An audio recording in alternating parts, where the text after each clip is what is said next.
बरसात का दिन था और सुरेश मीठी नींद लिए अपने घर में सो रहा था। आकाश में बादल छाए हुए थे और थोड़ी देर में बारिश होने लगती है। तभी सुरेश की माँ सुरेश से कहती है कि बेटा उठ जा, तू तो कोई काम धंधा करता नहीं है, दिन भर आवारों की तरह खा पी के सोया रहता है। सुरेश अपनी माँ की बात सुनकर कहता है, माँ मैं अपने दोस्तों के साथ नदी के किनारे मछलियाँ पकड़ने जा रहा हूँ। मछली पकड़ने के बाद मैं उन्हें बाजार में बेच दूंगा और शाम को पैसा ले आऊंगा। सुरेश अपने घर से निकलकर नदी की ओर चल पड़ता है। रास्ते में उसे उसका दोस्त मिलता है जो उसके ही घर आ रहा था। सुरेश उससे कहता है कि मैं मछलियाँ पकड़ने नदी के किनारे जा रहा हूँ, तुम भी मेरे साथ चलो। वह दोनों साथ साथ नदी के ओर जाने लगते हैं। वह नदी जो एक घने जंगल से होकर जाती थी। वह दोनों नदी पर पहुंच जाते हैं और मछलियां पकड़ने की तैयारी करने लगते हैं। तभी सुरेश को एक तैरती हुई नाव नदी के बीचों बीच दिखाई देती है। सुरेश यह नजारा देखकर आश्चर्यचकित हो जाता है, क्योंकि उस नाव को कोई चला नहीं रहा था, वह नाव अपने आप चल रही थी।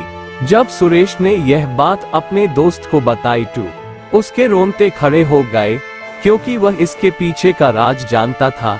सुरेश का दोस्त उससे कहता है कि आज से करीब 10 वर्ष पहले एक नाव वाला यहाँ पर नाव चलाता था और अपने परिवार का पालन पोषण करता था।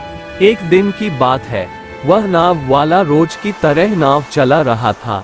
अचानक नदी में तूफान उठ गया और सारे लोग उस नदी में डूब कर मर गए।